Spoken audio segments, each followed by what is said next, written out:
उन्हें भी मुशरिक तुम भी मुशरिक। बोले नहीं बेगम मेरी नीयत ये नहीं है। बोले मौला पॉइंट टू बी नोटेड, मैं इसको खुदा समझ के सजदा नहीं कर रहा हूं बेगम, ये मेरी मोहब्बत है।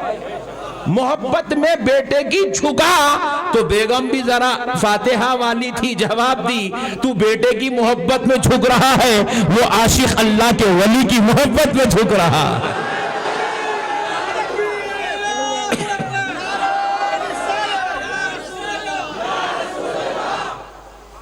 बात समझ में आई? माथा टिकाने का नाम शिर्क नहीं है, ये जाहिलों की बनाई हुई अपनी एक तावील है। बात समझ गए? ये जाहिलों का बनाया हुआ कानून है, अल्लाह ने ऐसा कोई कानून नहीं बनाया। ऐसा बोले तो झुकना शिर्क होता, बोले तो फिर जिंदगी गुजारना मुश्किल हो जाता। नहीं मुश्किल हो जाता। नमाज में रुकू कर रहे हैं, अब मैं जूते छोड़ा, मेरा बच्चा आया, मेरा मुरीद आया, पूरे जूते उठाया तो उसका सर मेरे घुटनों में, लोग अम्मा जूते लेके इसको दोज़ख में चले गए जैसी बात हो जाती। ऐसे घामड़ पने के तावीलात की कोई जरूरत? ये अकीदा ही गलत है, ये बात ही गलत है, ये लाए कौन? आज तक वो हौला में को मिला ही नहीं। बात समझ में आई आपको? और एक मिसाल भी देता हूं, जरा बात जरा जल्दी जल्दी समझ लो।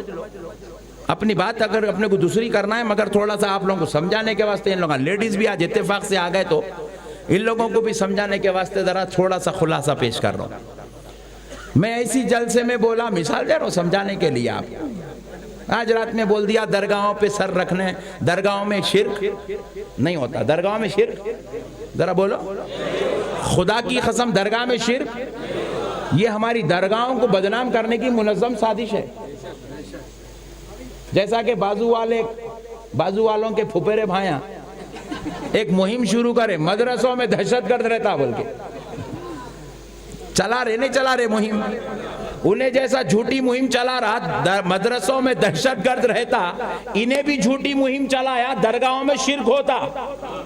और पहले मुहिम इन्हें चलाया, अंदर वाला। बहुत अच्छा, पॉइंट टू बी नोटेड। पहले मुहिम इन्हें चलाया तो अवलियों पे इल्जाम लगाया कि दरगाह में शिर्क होता, तो अल्लाह बोले देख तू मेरे वलियों पे इल्जाम लगा रहा, मैं तेरे ऊपर इल्जाम लगवा देता हूँ। हाय हाय क्या बात है। बोले क्या इल्जाम लगा? मदरसों में दहशतगर्द पैदा होते हैं। हाय हाय, आप बोलो ईमानदारी से, आप ये बात मानने को तैयार है मदरसे में दहशतगर्द पैदा होते? बोलो आज तक कोई मदरसे में कोई दहशतगर्द पैदा? वो सुन्नी तो सुन्नी, वहाबी के मदरसे में भी कोई दहशतगर्द पैदा नहीं होता। ये इल्जाम है नहीं है? ये इल्जाम लगा तो इनके कलेजे फपोले बन गए, राइट? तो इन्हें जब हमारी दरगाहों पे इल्जाम लगाया, हमारे भी कलेजे ऐसी जलने लगे थे। तो हम पे इल्जाम लगाया, अल्लाह तेरे पे इल्जाम लगाने वालों को पैदा कर दिया। हाय हाय हाय, मसलों को समझो।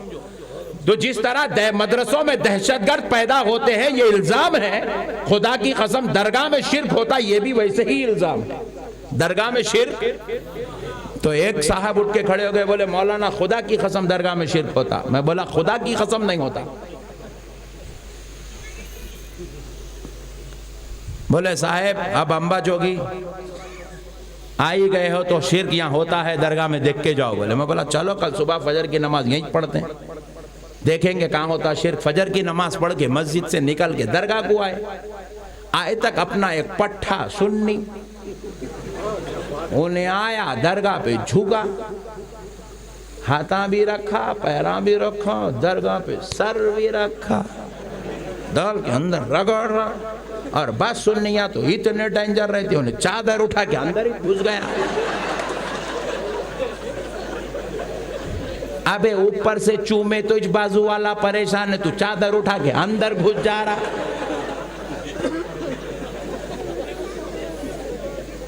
नहीं, और फिर बाज लोग तो और खतरनाक रहते, वो दरगाह की वो लगा के चादर के अंदर हाथ डाल के दरगाह को रगड़ के निकाल के यहाँ लगा ले रहा, यहाँ लगा ले रहा, यहाँ लगा ले रहा। अबे हौले तू हाथ लगाया तो मर जा रहा, तू क्या क्या कित लगा ले रहा। ये हरकतां देखा तो बाजू वाले का टेंशन, बीपी, शुगर सब कुछ बढ़ गया। बोले नक्शबंदी साहब रात भर 5000 आदमी को बिठा के चिल्ला चिल्ला के बोले दरगाह में शिर्क नहीं होता। ये देखो सुबह सुबह ये मुल्ला माथा टेका, चादर के अंदर घुस गया। इससे बड़ा शिर्क और क्या चाहिए? मैं बोला अबे हौले, तू इसको सजदा समझ रहा, ये तेरी अक्ल के मुर्दा होने की अलामत है। हाय हाय, क्या बात है, क्या बात है। फिर बोले ये क्या है? मैं बोला पहले ये बोल तू सजदा समझा गई को? बोले दोनों पैर भी टिक गए, दोनों घुटने भी टिक गए, दोनों हाथा भी टिक गए, बोले नाक भी टिक गई, बोले पेशानी भी टिक गई, बोले सजदा है। अरे मैं बोला हौले, उन्हें सजदा नहीं कर रहा रे, उन्हें मोहब्बत में वली के कदमों को चूम रहा। हाय हाय हाय, सुभान अल्लाह, सुभान अल्लाह, क्या कहने। सजदे के लिए नियत शर्त है। क्या बात है, सजदे के लिए नियत शर्त है, नियत शर्त है। और जहां पे झुक रहा वहां खुदा को घुमाना मानना शर्त है। उन्हें इनको खुदा नहीं माना रे, वली माना, खुदा का महबूब माना। अगरचे के पैर भी लग गए होंगे, पेशानी भी लग गई होंगी, नाक भी रगड़ रहा होगा, वहां की धूल भी चाट रहा होगा, फिर भी सजदा नहीं होता, क्योंकि उसकी नीयत सजदा करने की नहीं है, उसकी नीयत वली के कदमों को चूमने की है। फिर बोले मौलाना चूमना है तो इतना झुका गई हूँ। अबे मैं बोला खदमा नीचे है तो चूम ले, नीचे जाना पड़ेगा ना, नहीं तो दरगाह को ऐसे उठा के चूमेंगा नहीं। भाई अगर आप किसी मौलाना का हाथ चूम रहे हैं तो हाथ जाए वहां तक तो कम से कम झुकना तो पड़ेगा ना। अब कदम जाए तो कदमों को चूमने, कदमों तक झुकना तो पड़ेगा। उन्हें सजदा नहीं कर रहा रे दीवाने, अल्लाह के वली के कदमों को चूम रहा।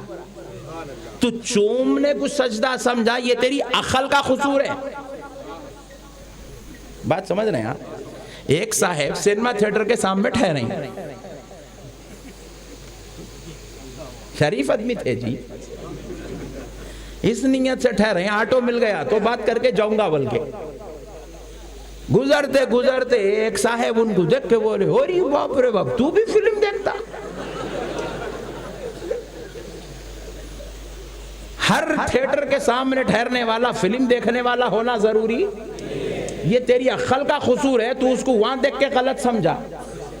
नहीं, कोई आदमी शराब खारे के सामने से गुजर रहा तो जरूरी नहीं है कि शराबी होना, और कोई मस्जिद के सामने से गुजर रहा तो जरूरी नहीं है कि नमाजी होना। मस्जिद के सामने से कई लोग तो मस्जिद को टॉयलेट करने आते, नमाज पढ़ने नहीं आते। आप लोग क्या बोलते? आप तजुर्बेकार लोग हैं, जरा बोलो भाई।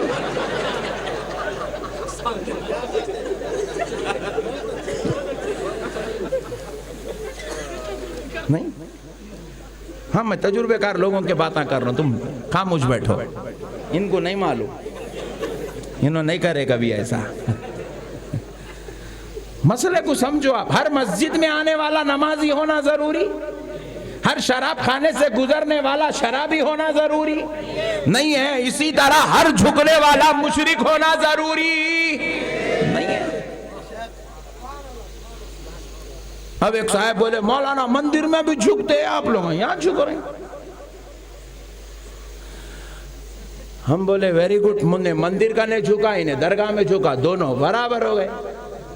लिहाजा अपन क्या करेंगे, दरगाह में झुकना बंद कर देंगे। मैं बोला वेरी गुड, नो प्रॉब्लम, चल डिसीजन अब आगे आगे लेते चल। मंदिर दिखी, दरगाह दिखी, दोनों झुके झुके झुके झुके झुके झुके, टेंशन में तू आ गया, बोला बंद करो, मंदिर के बराबर हो रहा। मैं बोला वेरी गुड। अंबा जोगी में कई मंदिर ऐसे है, रोजाना हमारे हिंदू भाई जाके उसके गोल फिरते नहीं फिरते? अरे जरा बोलो जी भाई, तुम लोग बोलो जी बाबा, मंदिर के गोल फिरते। मैं बोला मुसलमान जाके काबे के गोल फिर रहा। मैं बोला एक काम कर रहे भाई, उन्हें भी मंदिर के गोल फिर रहा, तू काबे के गोल फिर रहा, उन्हें भी पत्थर के गोल फिर रहा, तू भी पत्थर के घर के गोल फिर रहा, दोनों बराबर, तू कल से बंद कर दे। नहीं हो सकता। बोला हौले, तेरी बात आई तो नहीं हो सकता, तो मेरा कहीं को हो सकता। जब तेरा मामला गलत नहीं है तो खुदा की कसम मेरा मामला भी गलत नहीं है। अगर तू और अगर नहीं समझा तो फिर अच्छी मिसाल देके समझा। तू हिंदू शादी कर रहा और इत्तेफाक की बात है औरत से हिच कर रहा, गम्मत। और मुसलमान भी शादी कर रहा, वो भी लेडीज से हिच कर रहा, दोनों बराबर। तू कल से शादी करना छोड़ दे।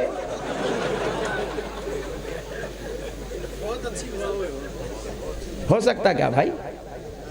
बोले उसकी शादी करने में तेरे में जमीन आसमान का फर्क है। नालायक, उन्हें अपने दिन के मुताबिक कर रहा, तू अपने दिन के मुताबिक कर रहा। उन्हें मंदिर में जाके झुक रहा तो वो उसके दिन का मसला है, तू आके दरगाह में झुक रहा तो ये तेरे दिन का मसला है। उन्हें उसके इबादत खाने के गोल फिर रहा तो वो उसके मजहब का मसला है, तू अपने इबादत खाने के गोल फिर रहा है, ये तेरे मजहब का मसला है। उसका खुदा और है, तेरा खुदा और। बेशक बेशक, सुभान अल्लाह सुभान अल्लाह सुभान। वो मंदिर में झुकता है तो खुदा समझ के झुकता है, तू दरगाह में झुक रहा है तो खुदा का महबूब समझ के झुक रहा है। सुभान अल्लाह। बात समझ में आई? ये है इबादत और अकीदत में फर्क, इसको समझना जरूरी है। जब तक आप इबादत और अकीदत को नहीं समझेंगे उस वक्त तक आप सुन्नियत पे कायम नहीं रह सकते। इबादत और अकीदत में फर्क है, जरा बोलो फर्क। इबादत और अकीदत में फर्क।